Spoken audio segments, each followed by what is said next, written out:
Hello and welcome to Ahead of the Curve. This is your host, Jonathan Gellner, and thank you so much for joining us today. On today's show, we have on Barry Rose. Barry is the head coach at Rockwall High School and has been coaching in high school for 25 years, with 19 being the head coach. Rose has led his teams to the playoffs for 12 consecutive years, including 2 state Final Fours in 2010 and 2017, 5 regional finals, 7 regional semifinals, and 8 regional quarterfinals. Before coming to Rockwall, he was the head coach at Frisco Wakeland from 2009 to 2018, where he posted a 248 and 93 record in 9 years. Barry is also a native of Coppell, Texas, where he played for 4 years under Dave Curliss from 1989 to 1992. And following his high school career, he played baseball at Lon Morris Junior College in Jacksonville, Texas.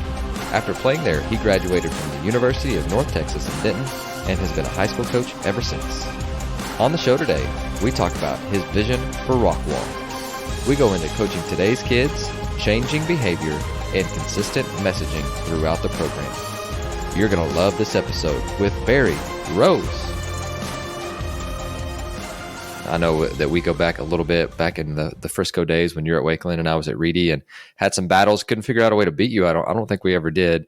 So I'm going to get you to open up, how to run a successful program, and excited to get to hear from you. But since then, we played against each other, coached against each other, you have moved on and now you're at Rockwall. And so I'm excited to get to see, one of the things that I think is an interesting transition is when you have success like you did at Wakeland, and then you go to a different program. What did you keep? What were some different things that you changed? And then we can talk a little bit about in between, but I love to hear how people that have success, they go to a different program and they continue that success, which you guys have. What were some things that stayed the same? And then what were some things that you changed? Yeah, again, thanks for having me on. I spent 9 years at Wakeland, and, kind of felt like it was time for a change, and had an opportunity come open in Rockwall, and good to move. And I've been in Rockwall now for 4 years at Rockwall High. And I guess, one of the attractions of moving, to a different school, kind of a bigger school, Rockwall's a 2-school town with us and Rockwall Heath, and just a little bit more of an emphasis on our athletic programs, and able to raise a little bit more money. So able to, tinker and do some more things than I could do in Frisco. So I guess, the vision, I guess what it looked like when I started, when I walked in the door at Rockwall, already a good program, perennial playoff team. And, first thing is any time anybody describes one of my teams, I want them to say how hard they play. And, I want our team to look like a team of dirtbags and be gritty. And, two things that I would say, if you could describe our program, you would say relentless and selfless, and, hard to get kids to, to buy into the selfless aspect and to put their teammates in front. And I think that's a daily battle, a constant battle, but I think we've done a good job of it now going into year 4. No, Barry, I love hearing that. And again, the kids at Wakeland that you had were that, they embodied that. And I think that's why you had so much success. But tell us a little bit about how you teach that, because relentless is like not a cool thing, and selflessness is definitely not a cool thing. But those, if we had to bottle it up and talk about the best teams that we've ever been a part of, those are probably 2 things that would come up consistently. You never take pitches off, like you're relentless in your pursuit of excellence, or continuing to get better, or grinding down a pitcher. And you're selfless in the way of, hey, it may be about me, like my relentlessness, but it's also about everybody else. And that's kind of the paradox that we live in. It's never about me. It's always about the team, but I need to be at my best for us to be at our best. But I would love to hear, how do you teach that? And especially in an age that it's uncool to be those things, but tell us a little bit about that. Yeah. First off, I kind of stole that from Gary Gilmore from Coastal Carolina after they won the national championship. He talked about it at ABCA, and I was like, yeah, that's it, man. That's what you want your team to be. Selfless. It is hard to get a high school kid or anybody to put their teammates in front of themselves. So it's a daily battle with our guys, and we talk about it in the fall. In the weight room, we talk about it in the fall at practice. We have meetings before practice almost daily in the spring, and just giving examples of it. It all starts with the little things. Guy gets a bunt down. Your dugout should be coming out to give him high five or fist bump or whatever. Barrel a baseball or move a runner, get a runner home, whatever. I tell our guys, you got to get off the rail and you got to get out of the dugout, and it's got to be every time. Regardless if you're not playing at that time. So it's just a constant message that we try and get across to them. We put it on wristbands. We put it on, little sayings across the locker room and stuff. So it's everywhere. Sure. And then the relentless part, to me, that starts in the fall, starts in the weight room.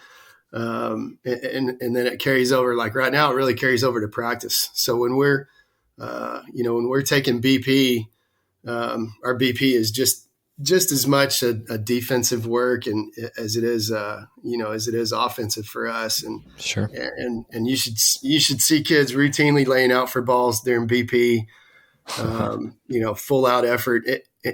What I tell them is, look, the lack of effort will stick out way more in a practice for us than the guy diving for a ball. So it's easy to spot when we've got a kid that doesn't go full out. Sure. I had a team last year that we ended up playing the regional finals, one game away from state Final Four. And I used the example of we had a kid, a right fielder, that's currently playing at Tyler Junior College, that playing in Saturday non-district game, and he's going after a ball down the right field line at Southlake, and he goes head first into the wall, and lost 2 teeth. Not that I ever want anybody to get hurt, but he wouldn't have been like that if he didn't go out full out every day in practice. So it's it starts in practice, and you have to praise your kids. When they dive for a ball, you got to stop, turn around, and give them a daddy baby, or holler out their name or whatever. And just the little things like that. Don't let any of that stuff go unnoticed. Mm-hmm. Sure. And one of the things when you take over a new program and you go from an established program, you've been there for, however long you were at Wakeland, and you get to start fresh, you get to start new. But you're also, these kids that you had in your first year, they had spent the previous, I'm going to assume, 3 years, talking about your seniors, under somebody else. And so you had to, come in, gain their trust. There are going to be things different, no matter, even if you're the assistant to the guy that left, there's going to be some things different, even if it's just personality wise. So was there anything that really stood out that, that you had to change, or you wanted to do things a little bit differently? And how did you merge that with, hey, these are the kids' senior year, and we can't have a buffer year of them trying to learn my system, but I was still able to gain their trust, integrate them into the things that we do here, but also have some success? Because year one, you had success as well. So tell us a little bit about what that was like. Yeah, that first year is tough, man. It's because, like you said, you've got guys that have been in a successful program for 3 years, and you're coming in, trying to do things the way you want to do it. Not that anybody has a right way or a wrong way, just a little bit different. Sure. So, first off, teaching them how to practice, teaching them how to, I remember the first time we took BP, I've got guys like Olaying ground balls, and, ball goes 2 feet to the left of our shortstop, and he just kind of looks at it, and I'm like, man, what is going on here? Sure. And so, trying to teach them how to practice is the first thing, and really telling them, explaining them every day the why. Why are you doing it? Why are we doing this in practice? And showing them what, the goal of what you're trying to get to is really important when you're trying to reach a group of kids that have been around another coach for 3 years. Mm-hmm. So that to me, just trying to make them understand, hey man, this is all done for a reason, and the goal is trying to get to Round Rock to win a state championship, and the goal, and that's an end goal for our team, but the other goal is for the other guys is trying to get them in the best possible situation to go play college baseball too. No, I love hearing that. And, that's one of the things that, again, it's really interesting to see that transition, and it's hard when you're going through it, and then you get a couple years under your belt and now you're rolling. But let's talk a little bit about just how do you build that on a daily basis? So well, actually, let me rewind, because I've got a better question than that. You're kind of in that transition from, you've got a lot of old school, but you're talking about, how to get these kids on board, because, I don't want to talk about kids these days being a bad connotation, because, we're their coach and it is what it is. We have to adjust to the many, even though we have our high standards, but there are different ways to be able to reach, kids today. So was there ever a time that, because I know you're a fiery guy, was there ever a time that you coached a little bit different than you do now? And if you did, how do you coach different now for the better? And tell us a little bit about what that transition was like. Yeah, I think, I look back to, how I was 8 to 10 years ago, and I'm pretty much the same coach. But, as far as giving a kid a little bit of space, sometimes I think as I get older, I kind of realize that, they need a little bit of space to calm down, after making an out or making a mistake. And I think I've always kind of done that, but also realizing that, some kids, man, you just can't get in their face. They're going to shut down on you. Other kids, they need you to get in their face. Sure. Absolutely. To get on them. So, I guess what I would say, I have definitely mellowed out a little bit over the years, but I still, I still get, I still get pretty intense, in the game. Oh, so yeah. Yeah, I've seen the Twitter posts. It's pretty funny. Yeah. Especially, rivalry games. That's good. But no, I love that. And you talk about, your standards, and I love the different situations that coaches bring up, because we can go over standards, we can go over rules, and it's more interesting when you can apply that to a situation that you had. So when you came in, and was there ever maybe the most critical situation where you had to deal with something that wasn't right, that you had to redirect, or maybe you could give a few examples of, hey, this was what good, bad, or indifferent the previous staff did, but this is how I wanted to do it different, and I had some pushback, and how I dealt with that. Is there anything that comes to mind on those things, and how you deal with changing that type of behavior, just the behavior that either was unwarranted, or the previous staff thought it was okay, or just that you wanted to change for the better of your program? Just anything that comes to mind like that, I'd love to hear. Yeah, I think if you're not careful, you can look up and a high school dugout can get real negative real quick. And oh man, and yep. It can be, everything can be directed at the other team, and everything's negative towards the other team, and when you're doing that, you're putting your first off, you're being negative. The second off, you're putting your focus on the other team. So that's been something that I've tried to change, especially lately. We kind of slipped back in that mode, this season. And we start our district off with rivalry week with Heath, and it gets, all these kids have played with each other growing up, and it gets pretty intense. And so then you come out of that, and if you're not careful, you look in your dugout, and they're just totally focused on the other team. So, really trying to redirect and make sure that every time we do something positive, that our kids are talking to our players and making a comment to our players about what they did, and nothing directed towards the other team. So that's been an emphasis lately. But I'll give an example. The first year we Sure. we ended up winning 29 games that year, went to the fourth round, but after the first round, we beat Copper's Cove 2 out of 3, and had to deal with a kid that had been on social media, saying some bad stuff about the other team. So I ended up having to suspend that kid for the rest of the playoffs. And he'd been an infielder and DH for us, pretty much been a regular in the lineup. And that was tough to do because a lot of the kids liked him, and he was kind of a leader, and, that was a tough kid to do. But I really felt like, it's something that at that time, culture wise, it was something that we had to do. Turned out pretty good, man. He kind of learned from it, and he was a good player, the next year, and again was a leader for us, and he's playing college baseball now. So we can go back and talk about it now. He understood that it wasn't a good thing. So no doubt. No, that's a tough situation for you to be in, because you're trying to toe the line of, hey, this isn't okay, but it, in the back of, I think, every coach's mind right now, they're going, man, like, if that costs you the win, I'm going to be second guessing myself potentially for forever. And I can definitely applaud you and any of the other coaches who have made those tough decisions and went the way with character rather than the way of giving you your best opportunity to win. And, did you feel like that was the next man up? Like they were able to step up and play in absence of that. And or was it one of those, it's just like, and we had to do what we had to do? Well, I think initially it was we've got to do what we've got to do. But then the very next round, we were able to, we played a 3-game series with Jesuit, and we were able to walk them off in game 3. And I think, oh, that's great. I think instantly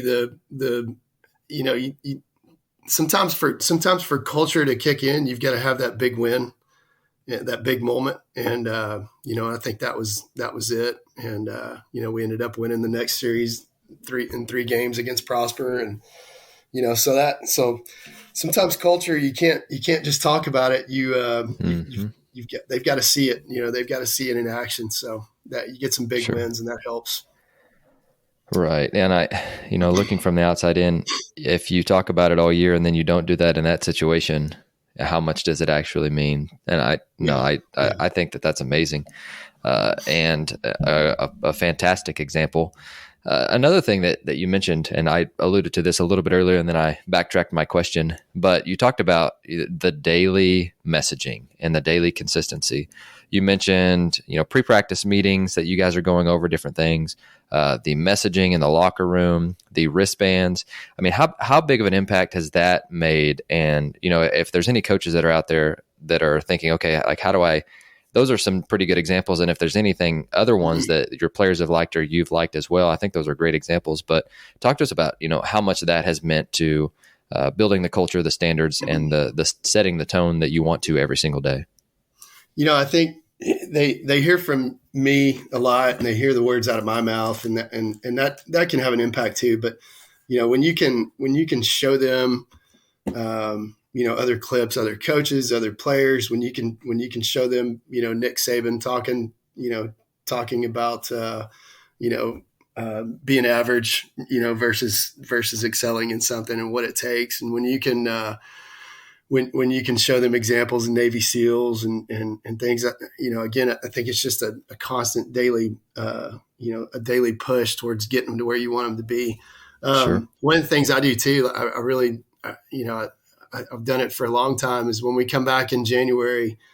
And again, I got this at the ABCA, I guess it was probably 17, 18 years ago. Bruce Brown talked, and Bruce has got 10 like core principles. And I got this little bitty pamphlet, man. And I go over, integrity and honesty and I don't know. There's 10 different things that I kind of take one and I go over each day.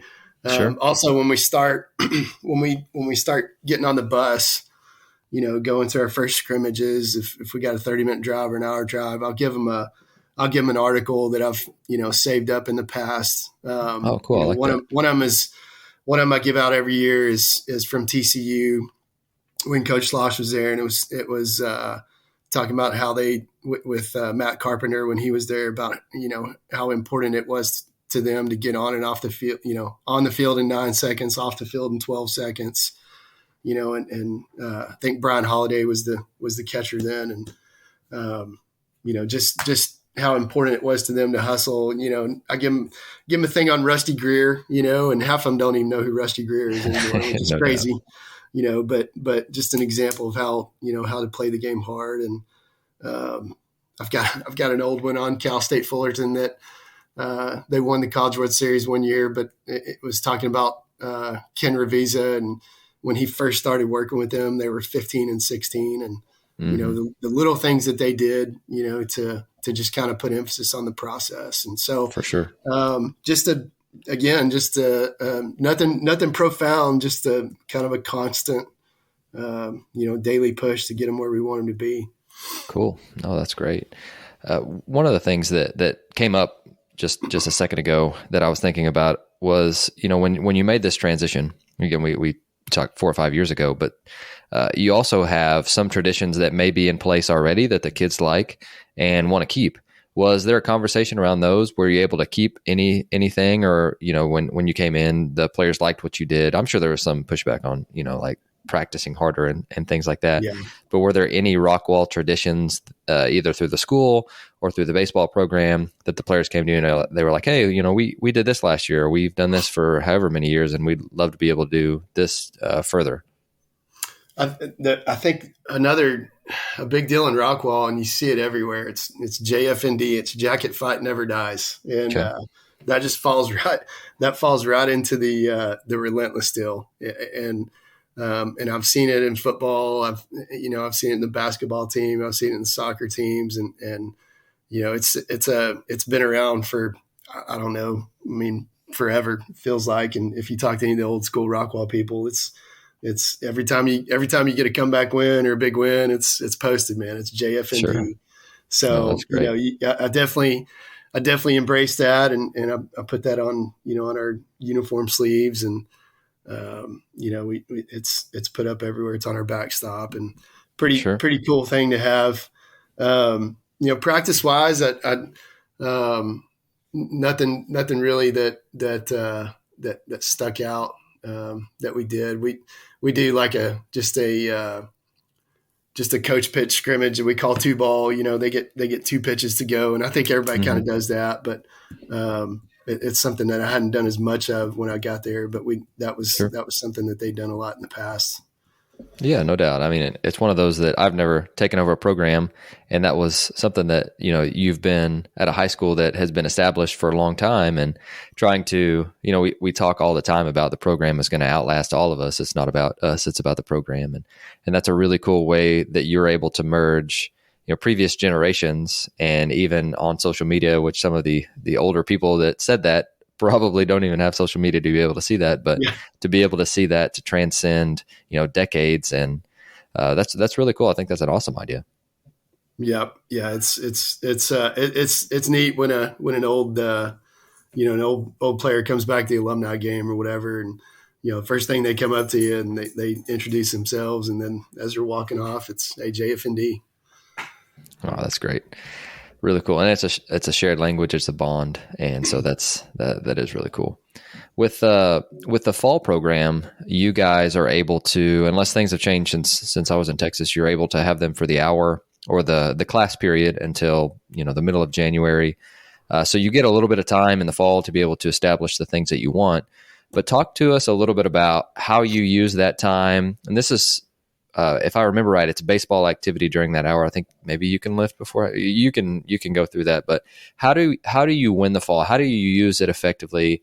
And I'm sure we could break it down month by month if we wanted to, and you can. But just when you get to January, you have to have accomplished X, Y, and Z to be able to feel really comfortable going into the season. Yeah. So we get an hour with them during the school day. And something they changed a couple years ago during COVID is now we get a full hour with them either before or after school to use for strength conditioning where we can run it. Before that, we had used like an outside source, like Performance Course or whatever. But it's been really good. We've done it the last 2 years, and so we're on the field Monday through Friday. Monday is typically an offensive day. Tuesday is typically a defensive day. Wednesday is typically offensive. Thursday is kind of a mix, and then Friday's either a competition day or a kind of a coach pitch scrimmage day or whatever in the fall. But then Monday through Thursday, we take them over to our indoor, and we've got a pretty nice indoor, and we lift them and condition them, and it's been great, and the turnout is great because it's myself and our varsity assistant, Coach Carlson, running it. So they're all there. And I'm proud of the effort and the intensity that they put into the workouts because it's not something that we have to do.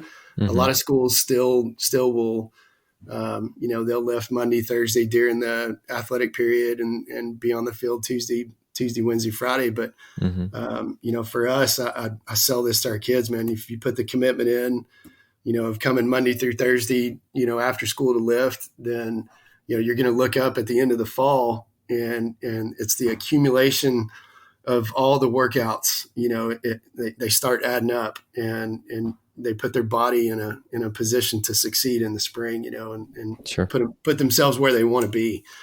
And then we've got a fall league that we're able to do in the fall. We're not able to coach it, but it's our kids playing, and so they'll typically play 1 day a week.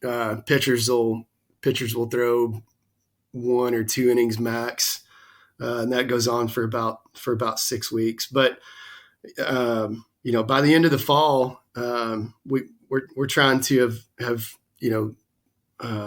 looked at everybody's swing and make sure that we've worked on their swing and try and put them in a place where they can be successful in the spring.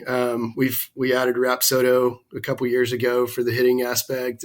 This year we added the pitching Rapsodo, so able to get our guys on that and take a look at them. And that's something that as we move forward, in the next couple of years, that that's one of my goals is try and delve a little bit deeper into the development part. I've been able to use that in the fall too. So for sure. No, that's great. And the 4 days that you guys are after school, is it all weights or you're splitting that with speed, or how does that, it might depend on the time of year as well, but I'd love to hear.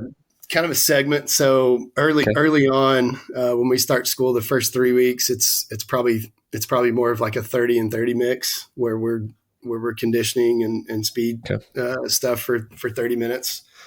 And then as we get into kind of mid September, we start backing off the conditioning part a little bit. Probably more of a 15 minutes to 45 minutes, 45 minutes on the strength. And then as we get later in the fall, I'd say as we get into November and December, it's really more of almost all strength part of it. Okay. When we come back in January, then it goes the opposite way. More of like the conditioning part and stretching part. Okay. Just trying to get them ready for the season, but really proud of our guys. I felt like this was the best fall we've ever had, and I'm constantly trying to tinker with workouts and vary them up and make sure that we're getting as much as we can. And the old school, there's good things about the old school of bench, clean, squat, deadlift, and we've definitely got some some workouts like that, but we've kind of progressed a little bit more to they're having 4 or 5 4 or 5 exercises at a time, and I give them some freedom to write. They write the workout down in a booklet. then I pretty much cut them loose and go while we walk around and coach. That's kind of what we try to get to by the Sure. I guess end of September. No, I really like that. And, that's a whole other conversation. Yeah. Yeah. And they're taking, ownership of that by writing all of that stuff down, which, I mean, I really, like, once I started journaling and writing down notes and really taking ownership of whatever craft that I was doing, then it was like, okay, now I've got complete buy-in on this, because now I've immersed myself in it and given myself that opportunity to grow within that. That's really good. Yeah. And I had a couple players that I thought it was pretty cool this year that, they said they go lift extra and they go to the gym. And I kind of asked them what I do, and they're like, or what they do. And they said, they go through all the workouts that we've done, and they pick like their favorite stuff. And it's pretty cool. Yeah. Oh, no doubt. So then you get to middle of January, and then it's like you've got 30 days on a field before you start tournament season. And once this is the best way that I can remember it, is you've got like 30 days, and then you've got tournament season, which is all weekend. You've got like 5 or 6 games. It seems like it goes crazy fast. And then the entire rest of the season is stretched out between 2 or 3 games a week, which is so weird. But I really did like that setup, because you kind of get to see a little bit of everything up front. But then, it's not like most school or most states where you're playing like we are right now, potentially 4 to 5 games a week. You guys have 3, so you'll have a lot of practices and a lot of time to be able to continue to develop, to be on a field, weight room. You can schedule that out every week. And so that I really liked that aspect of it, of where you're playing, Tuesday, Friday, Saturday, I think is what it used to be. But let's go back. Let's rewind, because I'm getting a little long here with this question. But you got 30 days-ish to get guys ready for tournament season and install most of the things that you want to, or at least get to see it for an extended period of time. What's important in that preseason that you really need to hammer, because you don't feel like you'll have a ton of time during the season to be able to do that? Yeah, well, we've kind of got it all in from the fall, hopefully. Like our bunt coverages and first and thirds and our situational stuff. Of course, you get some of your football guys out there that haven't been out there, that you want to work them into it, and then again some of your basketball guys after that. But hopefully everything's kind of been installed in the fall. So really just getting their arms where they need to be by the time we start, and then getting their bodies in where they need to be, because lifting and throwing for, going out on the field and throwing for an hour, taking ground balls for an hour, that's one thing. Practicing now for 2.5 hours and trying to regulate your arm and trying to get it where it needs to be, those are totally different. So hopefully by the end of that 30 days, we've got their arm in good shape. We've got their legs in good shape, and we've done plenty of our situational stuff, and we've also hammered out a lot of our our individual defensive drills. We've got our offensive system in place where we've because we do a lot of small ball stuff, lots of slash, lots of fake steals and drag bunts and stuff like that. So as a lot of people do, but you want your kids to feel comfortable doing it by the time you start up. No, for sure. And, that's one of the things that I loved watching your teams play, because you always had, I don't know, let's say maybe you feel like this or not, but you always had an answer or a different way to get guys into scoring position. And so, we've got you utilize, like you said, utilize slash, fake bunt steal a lot, really good at dirt ball reads, different things like that. And, you consider that all small ball stuff, but, it's something that whenever you're facing a guy, like a dude on the mound, there are some different strategies to be able to get a guy to second base. And with the district that you're in and the region and just the state of Texas, you're going to run into those guys in a 3-game set a lot. So just tell us a little bit about, the methodology behind it, I guess. I mean, is that kind of it? Is you just don't want to be so one-dimensional that if you're not putting it out of the yard, then it's really hard to score runs. But you guys are able to do that in a multitude of ways. Yeah, every team gets different. I would, and I really feel like every year when we start off through the scrimmages and maybe the first few tournament games, you're really trying to figure out, hey, can we have a runner on second base with no outs? Can I trust this guy to swing it or not? Mm-hmm. Can I have a runner at third with one out and trust that this guy's going to get the run in, or do we need to get to the point where we're safety squeezing or we're slashing or push bunt or drag bunt or whatever. So that's what I really like about loading up the tournament games early. If we can get 3 weeks in a row of 6 tournament games on each weekend, I feel like by the time we get to district that I know my team and I know what each kid can do. But again, a lot of that stuff too, the work in it goes back to practice and varying up what you're doing. This was some of the stuff I talked about at the Texas High School convention was, we do a lot of different things in practice. We have a bunt scrimmage that I'd be happy to share with anybody. I stole it from Coach Sloss at TCU anyways, but putting the base down at 80 feet and, speeding your defense up, but it's also an offensive drill as well. Sure. Hack attack scrimmage. I talked about that too. In that where we have 2 guys at each position, basically 2 teams of 16 guys, and you can create any situation you want. You could say runner on first and third, you're going to go slash. And so you're going to have 16 straight hitters that come up, and they're going to try and execute a slash. And so that it's really quick. The defense is moving, constantly moving, and they get to where they can, they're backing up bases and moving and being where they want to be, and they're practicing at game speed.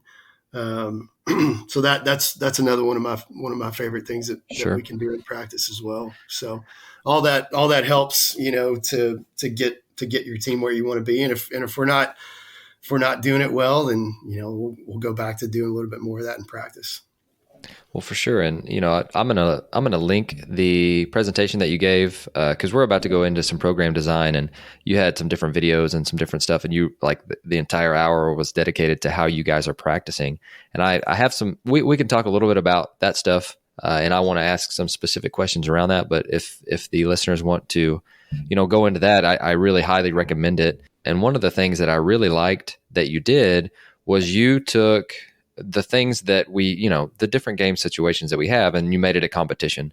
So the first one that if I've suggested, and if I'm ever running a program like this, is one of the first things that I'm going to do after teaching it is your first and third competition teams. And the way that I remember it is you break up 2 fairly even groups. You go first and third, offense versus defense, and you keep a point system. And I was like, that is just that's the most ingenious thing I've ever heard, because half of the time you're trying to get runners to run harder. And so then the defense isn't getting great looks. But with this design, it's like, okay, let's let them try and fail and figure it out while teaching the game and then giving different key points. But it's a lot more game-like. But tell us a little bit about that, because I love that idea. It's very simple, and I don't think I stole it from anybody. I think we were just kind of sitting around in practice one day and started going, okay, if you do this, you're going to get a point. So if you do this, you get a point. And then basically you can pair up 2 teams, or you can have your outfielders running and your pitchers and infielders are on defense, or you can have your varsity versus JV. You can do it however you want. But what I got tired of was every time, just what you said, okay, trying to get the runners to run hard, trying to get them not to do stupid stuff, trying to, trying not to yell at your middle infielders, trying not to yell at your catchers. And I get so angry, towards the end of first and third, if you don't have the last couple reps right. So you end up doing it for 30 minutes, for an hour. When you really need to do it for 8 minutes, So what we'll do is we'll jump into it, and and we'll get some reps. Like I'll tell the runners Sure. without keeping score or anything. I'll tell them, okay, y'all got straight steal, and we'll just, we'll go 6 or 7 or 8 times with just working the straight steal. And then I'll tell them, okay, now you got early or delay or whatever. So we'll work that. That's really only about 5 minutes. Mm-hmm. And then when I feel like we're ready, I'll say, okay, first 1 to 5. And all it is there's no hitter, obviously, and it's runners on first and third. Mm-hmm. So it's offense versus defense. So the offense gets a point if they steal second and they're safe and the runner stays at third. Okay, so that would be a point. Or if anytime the runner from third scores. So even if the runner from first goes to second and they throw him out, tag him out, but if the runner from third scores, their offense is going to get a point as well. Okay, so, and you can only get 1 point on each rep. The defense is going to get a point if if the runner from first, if they get him out and the runner doesn't score, or if they get, or if they get the runner at third out and nobody scores, they're going to get a point. All it is first 1 to 5. So you just let them go, and you've already worked your straight steal and your delay and all that stuff. And I don't give any signs. I stand out there by our middle infielders and just kind of coach them up and then keep score. And It gets fun, and there's a lot of trash talking, and Sure. Our assistant coach will stand down by home plate and he'll call saves throughout at the plate. I'll call saves throughout at second. And whoever loses, they just, real simple, they just take off and run to the closest foul pole. It's nothing, Sure. it's not like we're taking time to time up a triangle or anything like that. But just running, you would think running from second base to the right field foul pole, you would think that's like the end of the world sometimes for them, Sure. because they lost. They just don't want to lose because they're going to get, they're going to get obliterated by the runners or the defensive guys that just beat them. So, that's it, man. And it keeps us from losing our cool. Because we're not doing it right or whatever, and it puts the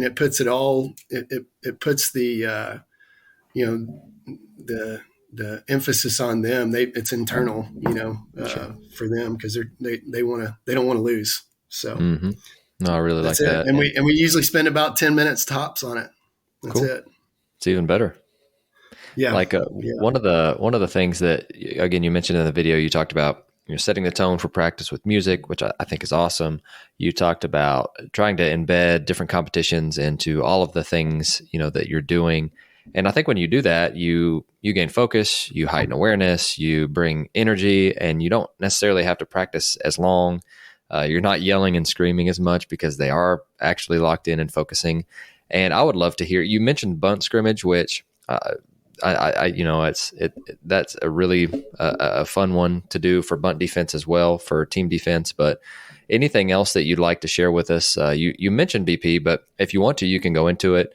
You talked about hack attack scrimmage, and all of these are different ways that you can embed competition within the scope of practicing while teaching the game and helping them to understand game situations and how to win awareness and things like that. But you can, let's just go all in on practice design, what you guys are doing with competitions, because I know you've got a ton of them. Yeah, I think just something as simple during BP as we've got a Rapsodo and we usually set it up, but something as simple as just having that iPad right there with the Rapsodo set up, and we've got one of our BP variations is where we instead of 4 groups of 4 or whatever, we'll go 8 groups of 2. They're on a timer app, the seconds timer app, and that's in that presentation too. But so you've got 2 hitters, and really they've got stuff that they're working on, but towards the end of their time, so during the season, we'll have them hit for probably 7.5 or 8 minutes, and they get a bunch of swings in. But after they've gone through all their execution rounds and everything, the last probably minute and a half is just a line drive competition. So if they hit a line drive, they stay in there and they stay until they don't hit one. And we just start keeping count, okay, you're up 5-3. All right. Now it's 5-4. Now it's 6-4. And they just keep going until the time runs out. So when the time runs out, I mean, if they win, they're pretty fired up. If they lose, they're mad about it a little bit. And also like what I was saying about the Rapsodo setup is, hey, kid hits a line drive, he's coming out of the cage. It's like, hey, what was that? 98. All right. Well, next kid hits a line drive and he's coming out, what was that? Okay, 97. So the other kid's already, it's competition right there without us even having to say anything or do anything right there. So it keeps them locked in. And of course there's plenty of days that we won't set it up. Like we won't set it up on game day BP or anything like that. But it's easy to do. And if you don't have a Rapsodo or anything, it's as easy as just sitting back there with a pocket radar or radar gun and, having a PO or a manager or somebody just, writing down their top exit velo of the round. I guess really any BP wise, that's kind of my top thing for competition there. And you guys do like a live BP, right? Of where it's almost, is it scrimmage or you're tracking outs and you're like, you talked about it at the very front of the show of where they're almost playing every ball live on defense. So it's almost a defensive and offensive practice. Yeah. So I got that one. I think that's the one from Clemson, but we just call it jacket BP, where it's, let's say first round will be hit and run.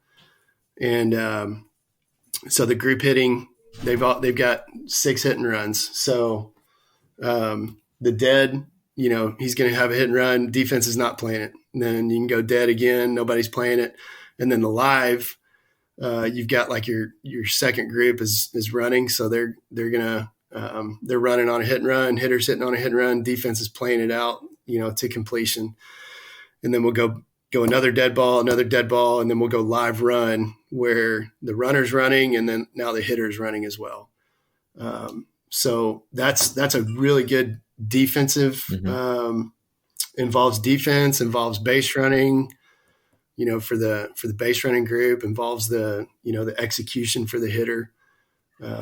So we'll do like first round hit and run. Runner do second round. Sure. I mean, you can make it whatever you want, but we do it a lot where it's runner on second with no outs. You got to get him over, get him in. Runner at third with less than 2, you got to get him in. So good for your base runners and really good for your defense to keep them involved. And we do a lot where our JV's on the field with us during BP.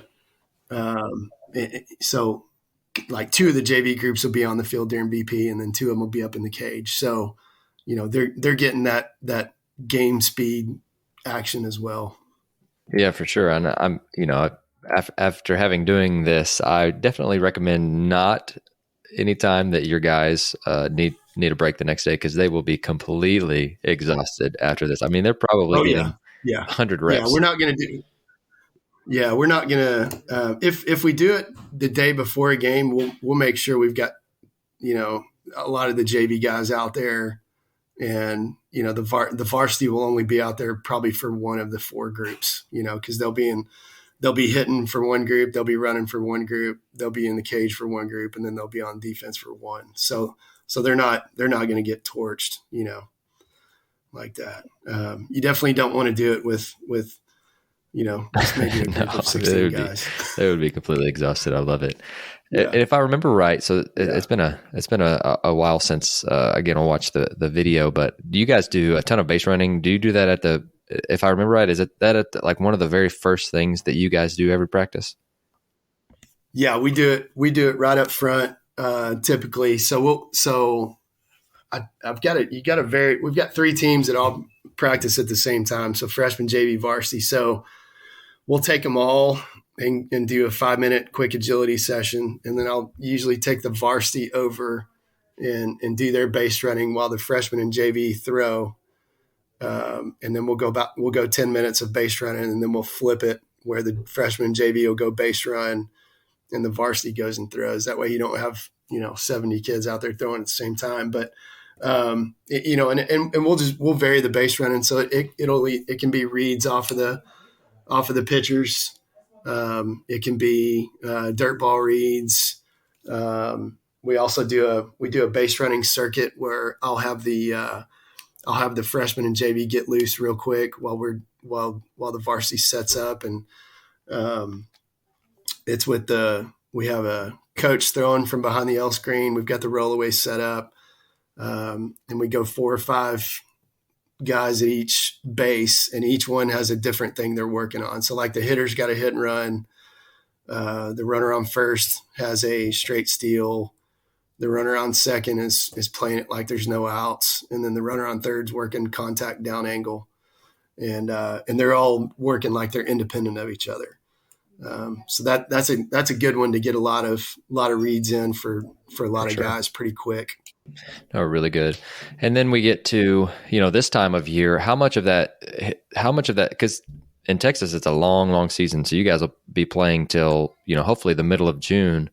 So how much of that stuff now are you working in, with the 2 to 3 days a week of practice? You could do that 2 to 3 days of the week if you wanted to, but I'm curious how much of that, the stuff that's really high energy you're doing this time of year, or the things that you're ramping back on and doing more of, and just take us a little bit or walk us through a little bit about, your methodology this time of year to try and peak at the right time. Yeah. So like Mondays will be a kind of a high intensity day, where we may do the jacket BP where it's dead live, like that. And do a little bit more on Monday, play game Tuesday. Wednesday is an inter squad day. So we pretty much do it every Wednesday. So we're throwing the pitchers that, haven't gotten in game action, on Tuesday night, or maybe the ones that we know are that may be a reliever on Friday or whatever. So those guys will throw in the inter squad. We'll have some JV guys that we throw in the inter squad, and they're not throwing a ton because we still do it with like a 1-1 count. But Wednesday's an inter squad day. Thursday is we almost always do the base running circuit that I just described on Thursdays. Okay. And then Thursday's not a real high intensity throwing day, especially if we're going to have a Friday and Saturday games. So we'll still do drills and stuff, but we'll kind of back off on their arms just a little bit on Thursdays. And then, towards when we get to May, hopefully we're in the playoffs and everything. And, our playoff series are typically 2 out of 3, Thursday, Friday, Saturday. So Monday's kind of a high intense day. Tuesday's an inter squad. Wednesday's just a kind of a hit and get, like a light BP day. Oh, really good. So a couple more questions for you before you go. We talked about getting ready for the postseason. We talked about building the culture of the program. One thing that I did skip on accidentally, but something that we do have to deal with and, get the opportunity, you could say, is we have 14 to 18-year-old kids who have parents. And, you're a parent, I am as well, and we always want the best for our kids. And so I would love to hear, your philosophy on the best way to, incorporate parents in the program. You could say deal with them, which is used quite a bit. But I'd love to just hear your advice on, you've had over a decade worth of head coaching experience. So what has been your best advice and how you are currently going about, quote unquote, dealing with parents? Yeah, this is year 19 as a head coach for me. So it's 2 decades. Look at you. But it's not getting any easier. It's always going to present its challenges and everything. And I guess my biggest piece of advice on how to handle parents early is really to set the guidelines. Set your guidelines at your parent meeting in the preseason. And what I tell them is look, we're not going to talk about 3 things. We're not going to talk about playing time. We're not going to talk about coaching decisions. We're not going to talk about other kids. So what we can talk about is what your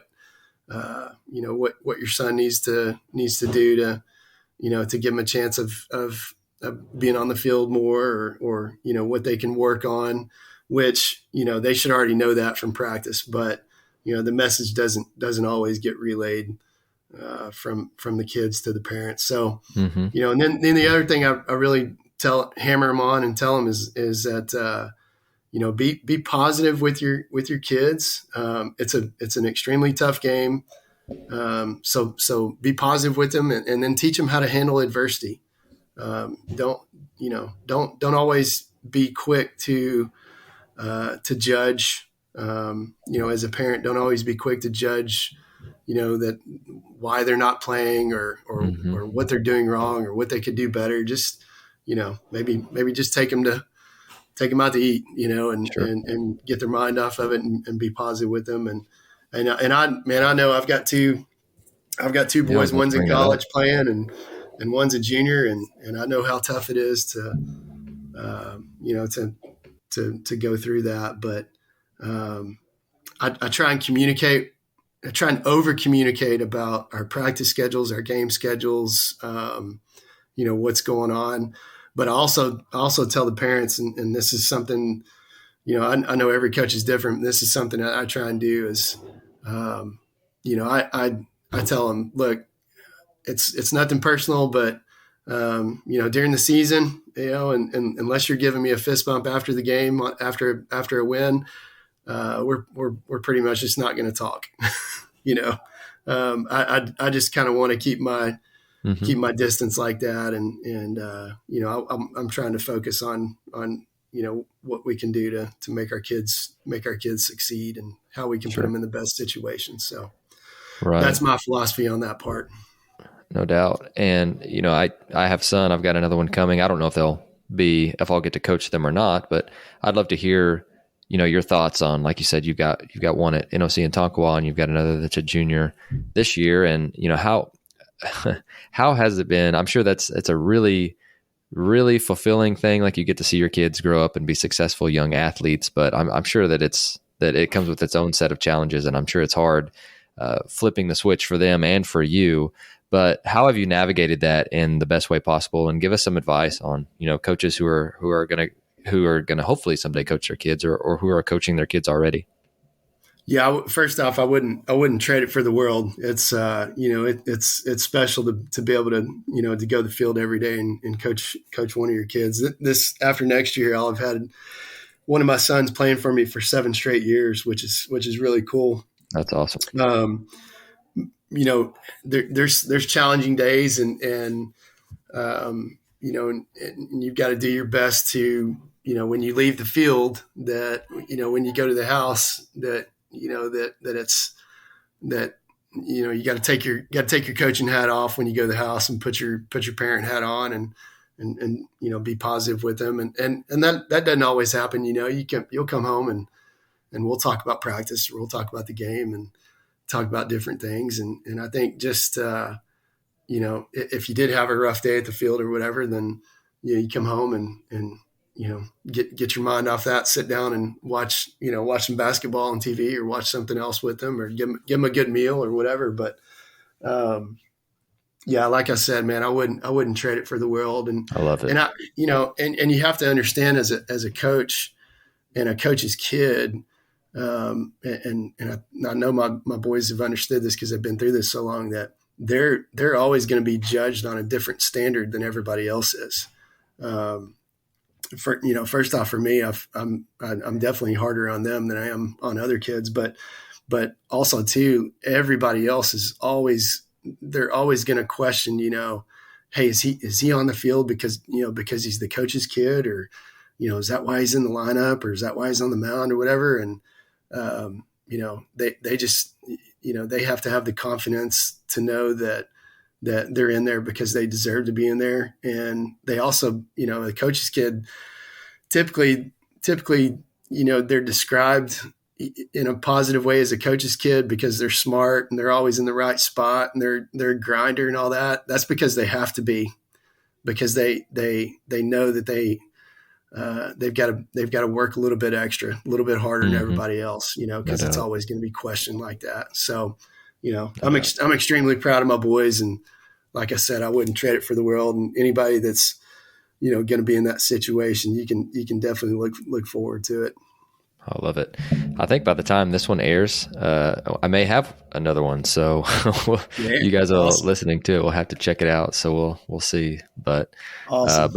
Two questions before you go, Barry. Man, I can't tell you how much I appreciate our friendship and your time and the different things that you're sharing with us today. But For sure. two before you go, what's the most recent thing that you've changed your mind about, and why did you change your mind about it?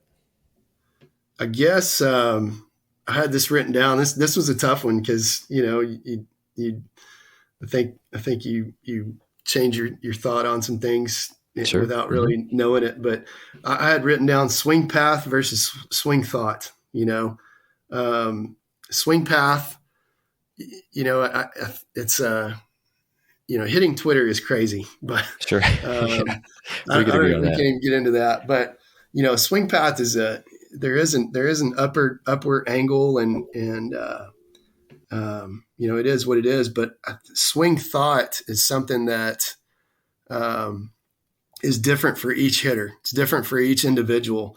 If you get on and you listen to Mike Trout talk about what he's trying to do with his swing, he's trying to get his hands above the baseball and hit the top half of the baseball and swing down and hit a line drive back at the pitcher. And if you listen to Josh Donaldson, he's trying to create launch angle. And if you listen to Joey Votto, he's saying that you should be able to hit the ball all over the yard and hit it where it's pitched and control your swing like that. So, I think swing thought is different for each hitter.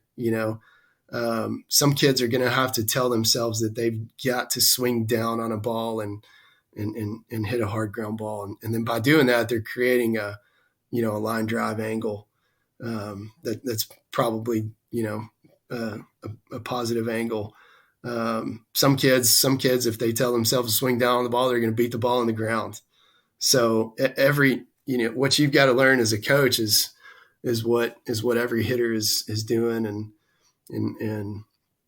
how they're talking to themselves and what they think of their own swing. So swing path versus swing thought, I think is something that, I've kind of changed a little bit over the years. Sure. Perception is always reality. Yep. And that's why hitting is hard. All right. So last question. What's the latest thing you have learned that you think has made you better at your job? Be positive, man. Okay. Just like I said, I think I'm a pretty positive person and positive as a coach. And I see the upside of players and what they can do. And, but trying, like I said earlier, I think at the very beginning was trying to just make sure your dugout and your locker room is a positive place. Make sure that your guys are focused on your team and your players and saying positive stuff. When it happens and not letting anything go unnoticed that's positive. So that's the biggest thing that I'm trying to do and trying to get across to our players right now. No doubt.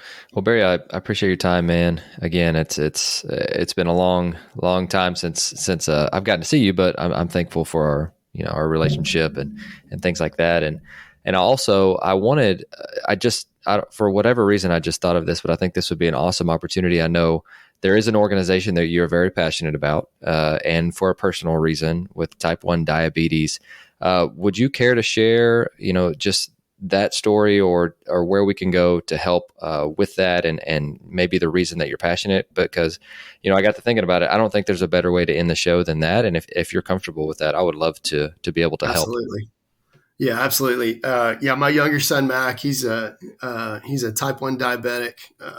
He's 17 now, but he was diagnosed when he was 8 in second grade, lost about 25 pounds over a 3-week period. And so we kind of started looking up symptoms and we took him to the doctor, and all of a sudden they told us pack our bags, and we went to Children's Hospital in Dallas for 4 days, and we underwent a life-changing experience that finding out all about diabetes and type 1, and that it's something that it's not there's no rhyme or reason why you get it, and there's no getting rid of type 1 diabetes. So he has to watch his carbs and and check his blood sugar probably 8 to 10 times a day on a minimum. Take insulin when he eats, and so I'm very passionate about getting the message of type 1 diabetes out there. And every year during our season, we'll have a fundraiser night matched with one of our games for JDRF, and that's the Juvenile Diabetes Research Foundation. And anybody that's interested in helping to donate to that or more research, it's jdrf.org. And just to confuse some people, when I got to Rockwall, so JFND is the jacket fight never dies, so that's on everything. So just to confuse people, on our first set of uniforms, I put JDRF on there to raise awareness for type 1 diabetes. And you get all kinds of people asking, "Hey, did you guys put the letters in the wrong spot?" Or, how'd that happen? But yeah, anytime I can get the word out on that, man, it's important. And Mac is, he's one of my heroes, man. He's a very good player, and he deals with that life disease every day. Again, Barry, I can't thank you enough again for your time. You brought it today, and thanks again for being on the show. Awesome. Thanks, Jonathan. Thanks for being a friend over the years, and thanks for having me on, man. Thank you for listening to Ahead of the Curve. If you enjoyed the show, please consider leaving us a rating or review wherever you are listening. I also wanted to remind you that you can find the video portion at the AOTC channel on stickandball.tv. Have a great week.